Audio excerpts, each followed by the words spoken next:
بسم اللہ الرحمن الرحیم۔ السلام علیکم ناظرین، میں ہوں امشری عارف حمید بٹی۔ ناظرین، لگتا ہے پاکستان میں بھی حالات تبدیل ہوں گے، جمہوریت مضبوط ہوگی، صحافت کو آزادی ملے گی، عدلیہ آزاد ہوگی، کیونکہ پاکستان میں آج سے 3 سال قبل تقریباً جو بائیڈن نے ایک سائفر کے ذریعے منتخب حکومت کا خاتمہ کیا اور اپنے پپٹ لگا کر بٹھا دیے، اور اس میں اس وقت کی اسٹیبلشمنٹ کا مکمل رول تھا، جس کے بارے میں بانی پی ٹی عمران خان درجوں مرتبہ کہہ چکے ہیں۔ ناظرین، پچھلے 3 سالوں میں 2022، 2023، 2024 جس قدر درندگی، فسادیت اور ظلم کا پاکستان کی عوام نے مقابلہ کیا، اگر اب بھی ہمیں آزادی نہ ملی تو شاید ہماری داستان تک نہ ہوگی داستانوں میں۔ ڈونلڈ ٹرمپ نے وہاں کی اسٹیبلشمنٹ کو بھرپور مخالفت کے شکست دے کر نہ صرف کامیابی لی، بلکہ آ کر اپنی پہلی تقریر میں ہی بتایا کہ وہ دنیا میں امن چاہتے ہیں۔ چین کے ساتھ انہوں نے رابطہ کیا، غزہ میں جنگ ختم کرائی، اور امید کی جاتی ہے کہ جس طرح عمران خان کی حکومت کو ختم کرنے کے لیے امریکہ کرتا تھا، اب ٹرمپ کی پالیسی اس کے بالکل برعکس ہے۔ اسی لیے رچرڈ گرینل نے عمران خان فری کے آرڈر لگائے، عمران خان کو 5-6 دفعہ رہا کرنے کا حکم دیا، لیکن نظام نے بھیک مانگی کہ ہمیں 3 سال اور اقتدار کرنے دو۔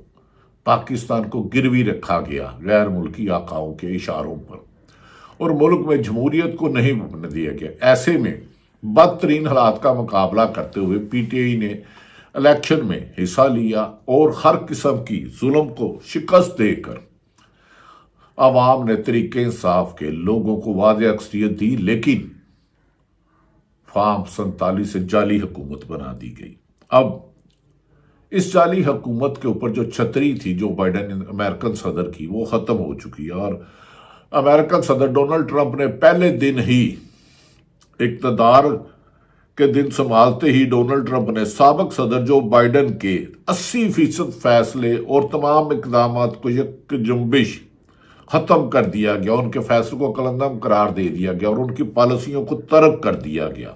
اس سے ایسا لگتا ہے کہ اب پاکستان میں جمہوریت میں رکاوٹ کے لیے امریکہ کوئی کردار ادا نہیں کرے گا، اور جس طرح پاکستان میں 26ویں ترمیم میں عدالتوں کا قتل کیا گیا، انصاف کا قتل کیا گیا، صحافی ارشد شریف کو شہید کیا گیا، کئی صحافی ملک چھوڑ کے چلے گئے، اور کئی صحافیوں کو یہاں بار بار انتقام کا نشانہ بنایا گیا۔ جعلی حکومت نے، چاہے وہ وفاق میں ہو یا پنجاب میں پاکستان کے 73 سالہ غیر جانبدار حلقے کہہ رہے ہیں سب سے زیادہ کرپشن ہو رہی ہے آج کل، اوپن کرپشن فری زون قرار دے دیا گیا ہے پنجاب کو، اور مریم نواز کو مس گائیڈ کر کے ایسے کرپٹ افسر تعینات کر دیے گئے ہیں جو کہتے ہیں کرپشن میں آئے ہو تو کی لے آئے ہو، چلے ہو کی دے کے چلے ہو۔ لوگوں کی زندگی اجرن کر دی گئی ہے۔ کاروباری حضرات ویسے ہی جو بڑے سیٹ ہیں، ارب خرب پتی، وہ 70 سے 80 سے 90% ٹیکس چوری معمول ہے، لیکن یہ ایف بی آر کی مدد سے ہوتا ہے۔ اور تو اور پہلے جو سپریم کورٹ میں آج واقعہ ہوا وہ بتاتے ہیں، جس طرح قاضی فائد عیسیٰ کے جانے کے بعد بھی ہم سمجھ رہے تھے کہ عدلیہ آزاد ہوگی، نہیں آزاد ہوئی۔ گزشتہ روز سپریم کورٹ میں ججز کے اختیارات کے کیس مقرر نہ کرنے پر توہین عدالت کی سماعت کے دوران جسٹس منصور علی شاہ کے اہم ریمارکس سامنے آئے ہیں جو لمحہ فکریہ ہے۔ جسٹس منصور علی شاہ نے ریمارکس دیے ہیں کہ یہاں محسوس ہو رہا ہے کہ فیصلہ ہو رہا کہ حکومت کے خلاف ہو سکتا ہو تو کیس کا بینچ سی واپس لے لیا جاتا ہے، جہاں خدشہ ہو کہ یہ بینچ آئین اور قانون کے مطابق فیصلہ دے گا اور وہ حکومت کے خلاف جائے گا، وہ بینچ ہی ختم کر لیا جاتا ہے۔ پریکٹس اینڈ پروسیجر کمیٹی کے مقدمہ واپس لینے کا اختیار کہاں سے آ گیا؟ انہوں نے کہا یہ تو ان کے پاس اختیار ہی نہیں ہے۔ رجسٹرار سپریم کورٹ نے جواب دیا، کمیٹی کیسز مقرر سکتی ہے تو واپس بھی لے سکتی ہے۔ جسٹس منصور علی شاہ نے ریمارکس دیے، یہ تو آپ ہم کو بتائیں گے کہ اس کیس میں کہ کمیٹی واپس لے سکتی ہے یا نہیں۔ یہ کیس شاید آپ سے غلطی سے رہ گیا ہے لیکن بینچ میں آ گیا ہے تو کمیٹی کا کام ختم ہو گیا۔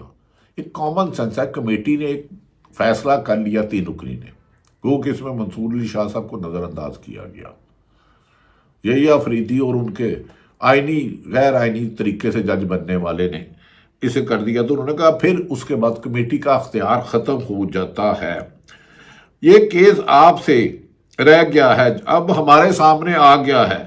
آخر اللہ تعالیٰ نے بھی کوئی منصوبہ ڈیزائن کیا ہی ہوتا ہے۔ جسٹس منصور عباسی نے ریمارکس دیے کہ پہلے تو شور ڈالا ہوا تھا لیکن ترمیم کا مقدمہ مقرر نہیں ہو رہا تھا، ہمارا کیس سننے سے کم از کم۔ جسٹس عقیل عباسی نے ریمارکس دیے کہ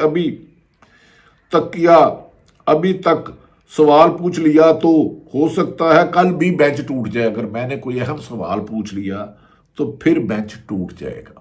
بینچ توڑنا بھی مذاق بنا لیا ہے۔ ناظرین، بہت المیہ ہے، سپریم کورٹ سب سے بڑی عدالت ہے، اگر وہاں حکومت اپنے منتخب کردہ ججوں کو یا سلیکٹ کرتا ججوں کو بھیج کر اس طرح کا عدم توازن انصاف میں کریں گے تو پھر ملک میں انارکی کی طرف لے جانے کی سازش بادی نظر میں لگے گی۔ انہوں نے کہا ہمیں اس کیس میں اس بینچ کے مستقبل کا بھی نہیں پتا۔ عقیل عباسی صاحب نے کہا پتہ نہیں۔ عدالت نے اس کیس میں سینئر وکیل منیر ملک اور حامد خان کو عدالتی معاون مقرر کیا ہے، یہ دونوں سپریم کورٹ بار کے صدور رہ چکے ہیں۔ اس کیس میں جسٹس منصور علی شاہ نے اہم سوالات میں انصاف کے نظام کو ایک بار پھر بے نقاب کر دیا ہے۔ جو یہ کیس آگے بڑھ رہا ہے، 26ویں آئینی ترمیم کے نقائص کھل کر سامنے آتے چلے جا رہے ہیں، جو حکومت کے لیے پشیمانی اور شرمندگی، لیکن شرمندگی تو ان کے اور رسوائی کی تو انہیں پرواہ ہی نہیں ہے۔ اس اندرونی دباؤ کے تحت سپریم کورٹ کے آئینی بینچ نے بھی، جو غیر آئینی طریقے سے بنا اور جس جسٹس نے خود اپنے آپ کو فیصلہ دیا تھا، 26ویں آئینی ترمیم کے خلاف درخواستیں بھی جس آئینی بینچ کے خلاف ہے وہی بینچ کیس سن رہا ہے۔ ظلم اور ستم ظریفی دیکھیں کہ جن کے خلاف ہے یہ غیر آئینی بینچ بنا ہے، اور اب اسی کو ہی یہ کیس سنے گا۔ ظلم اور حالات کی شاید ظلم اور 26ویں آئینی ترمیم میں درخواست میں بھی مقرر کر دی ہے، اگرچہ بینچ خود غیر قانونی قرار نہیں دے گا، خود اپنے خلاف تو فیصلہ نہیں کرے گا کیونکہ فیصلہ ہی ان کے خلاف آیا ہے۔ یہ بھی اپنی نوعیت کا قانون کے ساتھ ایک الگ ہی کھلواڑ ہوگا۔ ایک ایسا بینچ جو خود 26ویں آئینی ترمیم کے تحت آیا ہو، خود ہی اپنے خلاف کیس سنے گا، خود ہی اپنے وکیل ہوں گے، خود ہی اپنے منصف ہوں گے۔ دراصل ہمارے حکمرانوں نے دنیا کو ہمارے نظام انصاف پر ہنسنے کا موقع اپنے مفاد کے لیے خود فراہم کیا ہے۔ دوسری جانب القدر ٹرسٹ کیس میں عمران خان کی سزا کے خلاف اپیل آج دائر ہونے کا امکان ہے، جسے عامر فاروق نے ایک جونیئر ترین جج ساتھ بٹھا لیا ہے، جو ایک مذاق ہے جسے سلمان اکرم راجہ نے کہا یہ ممکن ہی نہیں ہے۔ عمران خان کو جیل میں پہلے دھمکی دی جا رہی تھی کہ 14 سال سزا دی جائے گی، جو سنا دی گئی، اور اب دھمکی دی جا رہی ہے کہ ہائی کورٹ میں بھی ہم نے اپنے جج بھیج دیے ہیں، لمبے عرصے کے لیے اب آپ کو جیل میں رہنا ہوگا، اور کہا جا رہا ہے کہ عامر فاروق اس کیس کو 4-5 ماہ تک لمبا کھینچ سکتے ہیں۔ جو ضمانت ان کا پہلی دوسری پیشی پہ حق تھا اس سے محروم کیا جائے گا۔ بانی P T I Imran Khan کو جیل میں ڈرتے ہیں، اگر باہر آ گیا تو پھر اس کا خوف تو انہیں جینے نہیں دے گا موجودہ حکمرانوں اور ان کے سہولت کاروں کو۔ ناظرین، اسلام آباد ہائی کورٹ کے بینچز کی نئی تشکیل کے بعد ایک اور پیغام دیا گیا ہے کہ آپ کو جو کچھ کہا تھا وہ کر دکھایا۔ ہم جو بھی کہتے ہیں، یعنی کہ سپریم کورٹ کو کمزور کرنے کے لیے 26ویں ترمیم بنائی، وہاں اپنی مرضی کے جج بھجوائے اور وہ جج بنوائے جو حکومت کی فیور کرتے رہے اور عمران خان کے خلاف فیصلے دیتے رہے۔ آپ کو جو کہا کر دکھایا، آپ کو سزا اتنی جلدی معطل نہیں ہوگی۔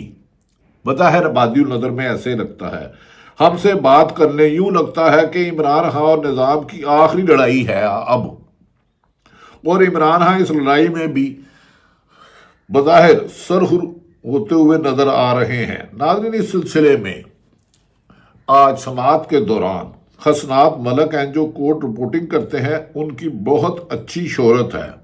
انہوں نے اور امیر عباس نے بھی اپنے کچھ ٹویٹر اکاؤنٹ پہ پیغام دیا ہے۔ حسنات ملک نے کہا ہے کہ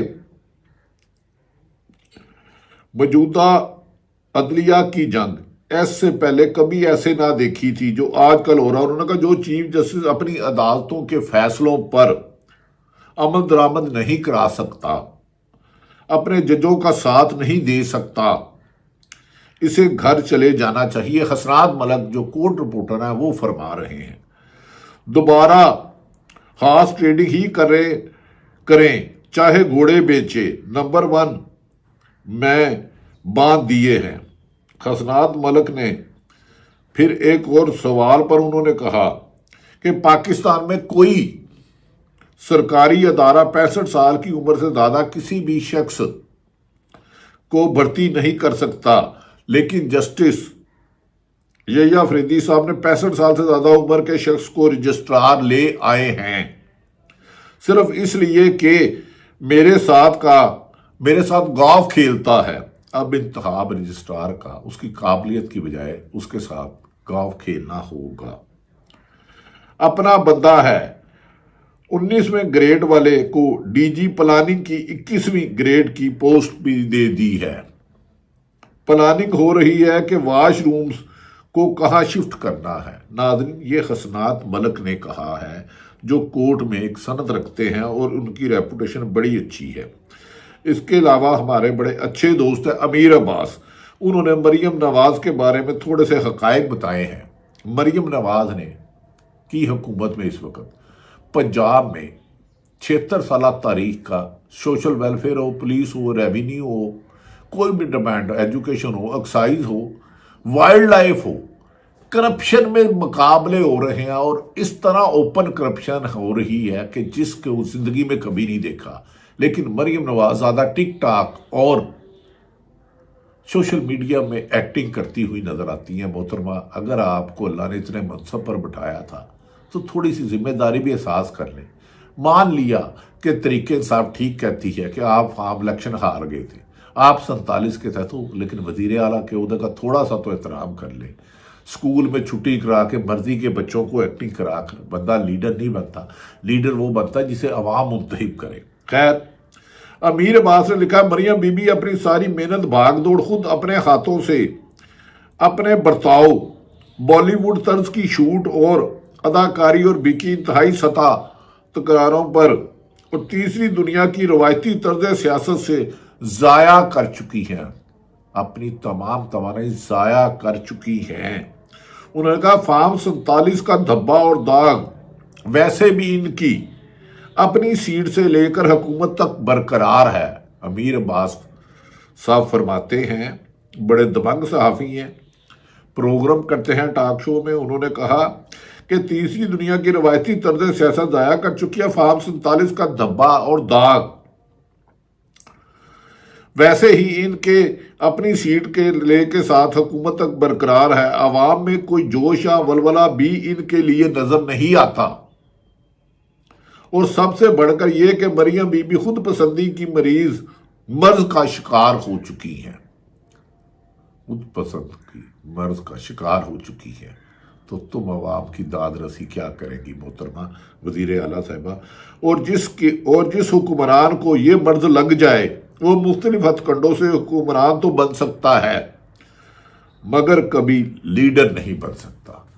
لیڈر بننے کے لیے آپ کو مشکل فیصلے کرنے ہوتے ہیں، مشکل فیصلے کے لیے آپ کا عوام کو منتخب کرنا ضروری ہوتا ہے۔ پاکستان میں موجودہ حکومت بظاہر جمہوریت ہے، لیکن ڈکٹیٹروں کی اشیر باد سے آئی ہے۔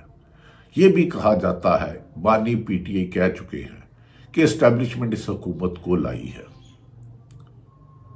ناظرین، پاکستان میں حالات اس وقت تک بہتر نہیں ہوں گے جب تک سیاستدان اپنے دائرہ اختیار میں رہ کر کام نہ کریں اور سرکاری افسر اپنے دائرے میں رہ کر کام نہ کریں۔ جب تک سرکاری افسر اپنے اختیارات سے تجاوز کر کے انسانی حقوق کی پامالی کریں گے، لوگوں کی زندگی اجرن کریں گے، حکومتیں بنانے اور گرانے کا ٹھیکہ لیں گے، عدلیہ میں جج لگانے اور اتارنے کا ٹھیکہ لیں گے، صحافیت نے کس نے صحافت کرنی ہے کس نے نہیں کرنی، یہ ٹھیکہ سرکاری ملازم لیں گے، چاہے وہ کسی بھی ادارے سے وابستہ ہو، پیمرا ہو، حکومت ہو، یا کوئی بھی سرکاری ہو جو عوام کے ٹیکس پیئر سے لینا ہے۔ یہ بہتری نہیں آئے گی۔ سرکاری افسران کو اپنے دائرے میں رہنا ہوگا، کسی بھی بڑی کرپشن سے زیادہ اختیارات کا تجاوز کر کے کسی بھی شخص سے ناحق ظلم کرنا ہے، کسی کو صحافت سے روکنا ہے، عدلیہ کو اپنے فیصلے کرنے سے روکنا ہے، پولیس کو من پسند طریقے سے لوگوں کو اغوا کرانا ہے۔ اب کچھ لوگ سرکاری لگڑ بگڑ چمچے کہہ رہے ہیں کہ 26 نومبر کو ڈی چوک میں عمران خان کی کال پر لوگ غائب نہیں ہوئے۔ نہیں بھائی، 200-250 ہوئے تھے، 200-250 ہوئے تھے، یہاں 13 تو جنازے اٹھے ہیں، 100 تھے، 200 تھے، 300 تو پہلے یہ بتاؤ لاپتہ کس نے کیا؟ مسنگ پرسن وہ کیسے بنے، کس کے پاس رہے، کس قانون کے تحت رہے؟ اگر آج ان لوگوں کو جن کو لاپتہ کیا گیا تھا اور جو ذمہ دار ہیں ان کو سزا ہو گئی، تو کل کو آپ کو بچے بھی محفوظ ہوں گے، میرے بھی ہوں گے، اور پاکستان کی نئی نسل بھی محفوظ ہوگی۔ اگر اس دفعہ ڈی چوک میں گولیاں مارنے والوں کو چھوڑ دیا گیا، پاکستان کے شہریوں کو، صحافی ہو، جج ہو، ان کے گھروں میں کیمرے لگائے جاتے ہیں، نوکریوں سے نکالا جاتا ہے، اگر اس دفعہ سرکاری بے لگام گھوڑوں کو اگر قانون کی گرفت میں نہ لائے تو یہ پورے کا پورا باغ اجاڑ دیں گے۔ اور پاکستان باغ ہے جس کی پاکستان کے ہر پیشہ، مزدور ہے، کسان ہے، ڈاکٹر ہے، سب اس کے پھول ہیں۔ ان پھولوں کی حفاظت کرو، یعنی کہ عوام کی حفاظت کرو۔ اب عدلیہ کو اپنا رول ادا کرنا ہے، اسٹیبلشمنٹ کو اپنا کرنا ہے، صحافیوں کو اپنا کرنا ہے۔ یہ توڑ جوڑ کرنا چھوڑ دو، اور یہ موجودہ حکومت تو ڈمی حکومت ہے، اس کے جانے کا وقت ہوا جا رہا ہے۔ جتنی دیر اس کا گند اٹھا لو گے اپنا ہی نقصان ہوگا۔ پاکستان زندہ باد۔